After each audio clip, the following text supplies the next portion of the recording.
Монголчуудын номсон нийтийн тоолын 11-р зуунаас номонд ясны наалд оруулахын байж виз ялгаас хэлбэртэй үзүүрийг бодон голтой залгах шинэ аргыг нэвтрүүлжээ. Энэ арга нь номны хэлбэрт маш том өөрчлөлт авчирсан. Хүннүү ном нь өөрчлөлт гарч хэлбэрийн хувьд бүс нутаг бүрт өөр өөр загвартай болж эхлэв. Хэрэгэлдэг сумнаасаа шалтгаалж хэлбэр хэмжээ нь өөрчлөгдөж байлаа. Энэ үеийн Азийн түүхэн зургийг харвал хүннүү загвар бүхий урд гिचэр өргөн богино ихтэй боловч ясны наалтгүй болж гिचрийн зарим хэсэг баг зэрэг өөрчлөгдсөн байгааг нь харж болно. Зарим оронд номны хэлбэрүүд өөрчлөгдөж улам жижиг болсон байна. 13 дугаар зуун гэхэд монголчууд хүчирхэгдснээр өнөөгөөс өвлөн авсан номондаа өөрчлөлт оруулав. Монголын байлдан дагуулын үед монголчууд Перс түрэг гаралт ном урлаачдын тусламжтайгаар номны гिचэр хэсгийн хэлбэрийг илүү матаж, бариул хэсгийг өөрчилж Монголын байлдан дагуулын үеийн стандарт номыг үсгэсэн хэмээн судлаачид үздэг.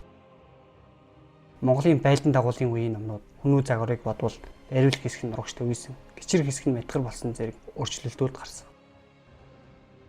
Гэхдээ хүннүү номны үндсэн зарчим болох богино нэлэг, урт гिचэр өвлөгцөөр байлаа.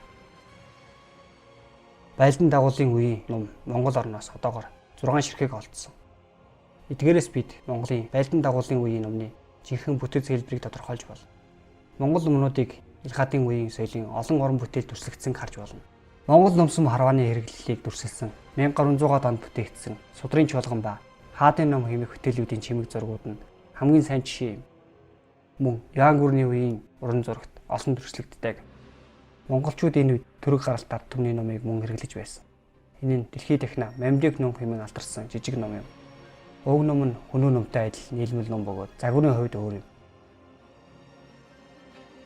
Яан гүрнээс хойших монголчууд Мин гүрний үеийн гэгддэг номнуудыг хэрэглэдэг байсан ба тухайн үеийн загварууд Аз даяар нийтлэг байжээ.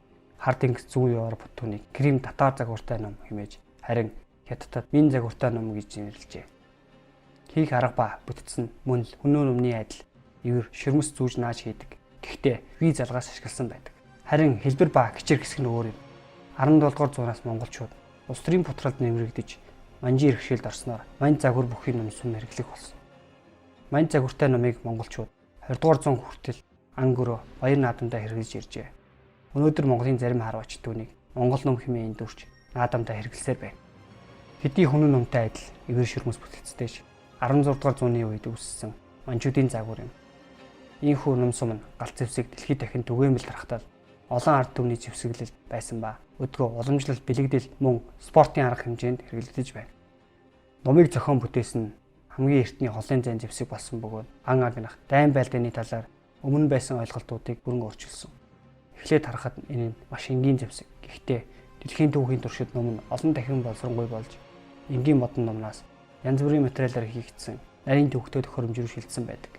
Ном сум харуулх нь байгаль дэлхийтэйгээ нэгдэл байх тэр эртний мэдрэмжийг сэргээж өгдөг болохоор бидний сонирхлыг цаашидж татсаар байх болов.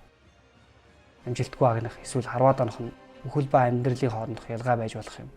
Өнөөдөр энэ нь биднийг хаанаас ирээд хэн болсныг сануулж байна гэлтэй.